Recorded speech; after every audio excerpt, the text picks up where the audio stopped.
Hi hello সবাইকে, নতুন একটা ব্লগ নিয়ে চলে এলাম। তো চলে যাচ্ছি একটা নতুন স্কুটি নিতে। তো এই স্কুটিটার জন্য অনেকবার ঘুরেছি, শোরুমে গেছি আর এসছি। তার কারণ একটাই যে একবার কালার পছন্দ হচ্ছে না, তো একবার গাড়ির মডেল পছন্দ হচ্ছে না।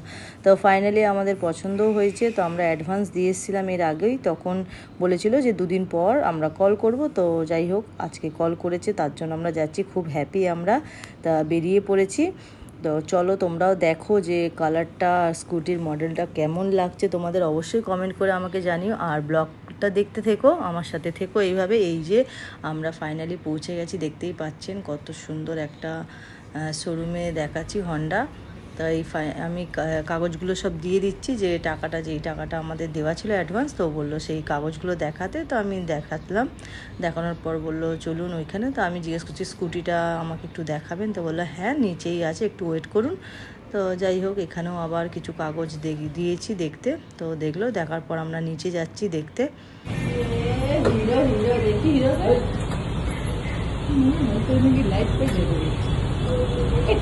লাগছে গো দেখতে, কত কিছু দেখো।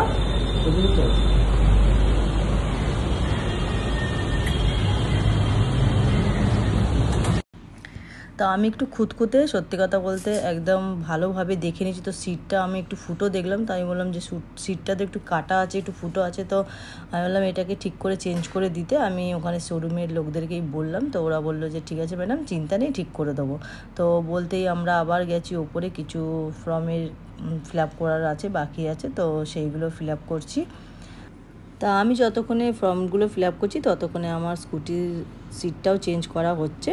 তো বাই দ্য ওয়ে ওরা বললো যে হয়ে গেছে। তো এই যে আমার স্কুটি রেডি। আমি তো দেখে খুবই খুশি। কালার কম্বিনেশনটা কেমন হয়েছে আপনারা অবশ্যই কমেন্ট করে জানাবেন। আর এই যে ব্লুর মধ্যে ব্ল্যাকের মধ্যে কত ভালো লাগছে, আমাদের তো খুবই পছন্দ। তা ছেলেও বললো ডান। এবার আমরা বাড়ি চলে এলাম। যাই হোক, ওইখানে আমাদের ভিডিওটা নেওয়া হয়নি যে আসার সময়। তা বাড়ি চলে এসেছি। এবার একটুখানি বিশ্রাম নিয়ে চলে যাব সোজা চার্চে, কারণ ব্লেস করানো আমাদের খুবই দরকার। জানেনই, নতুন জিনিস নিলে ব্লেস করাতে হয়। তো আমরা চার্চে যাব।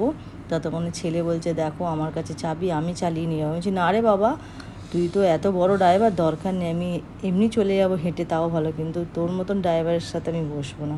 তো যাই হোক, কিছু একটু ইয়ার্কি ঠাট্টা করলাম ছেলের সাথে। করার পর এবার আমরা বেরিয়ে যাচ্ছি চার্চে। তো বৃষ্টিও পড়ছিল, তো স্কুটিটা ভিজে গেছে। তো বর্ষা নেমে গেছে। আমার খুবই খারাপ লাগছে যে নতুন স্কুটি নিয়ে এসে ভিজে গেছি। তো আসার সময় আমরা তার ড্রেস কিনে নিয়ে আসবো, মানে স্কুটি ঢাকার আর কি। তো দেখতেই পাচ্ছেন।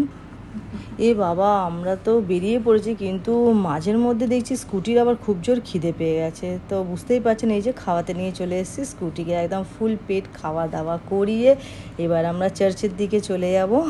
তো খিদে পেয়েছে মানে বুঝতেই পারছেন, এই যে খাওয়ানো হয়ে গেছে, এবার চার্চের দিকে যাব। তো আমরা চার্চে প্রবেশ করে ফেলেছি। এই যে এখানে এবার ফাদারকে ডাকবো, ডেকে ব্লেস করাবো। ফাদারকে আমরা আগে থাকতেই জানিয়ে গেছিলাম। দেখুন, আমি চার্চটাও পুরো দেখিয়ে দিচ্ছি, কত সুন্দর।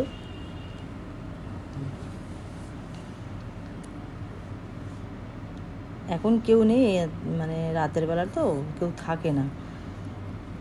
তো এই যে ফাদারকে আমি ডাকছি, তো ফাদার চলে এসছে।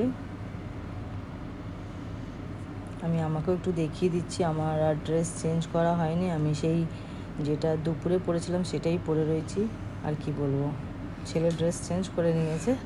এই যে আমি দেখিয়ে দিচ্ছি চার্চটা। ফাদার চলে এসে ব্লেস করছে।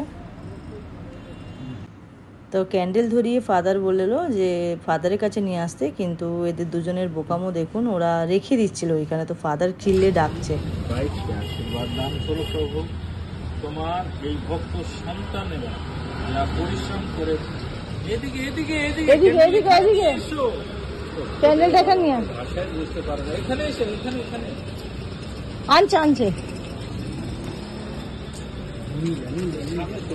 একটু দিয়ে করে নিয়ে যায়। প্রভু যীশু খ্রিস্ট, তোমার দীপ্তি, তোমার আলো, তোমার এই ভক্ত সন্তানের উপরে অন্যায় করো প্রভু। তুমি তোমার এই ভক্ত সন্তানকে সম্পূর্ণভাবে আশীর্বাদ করো।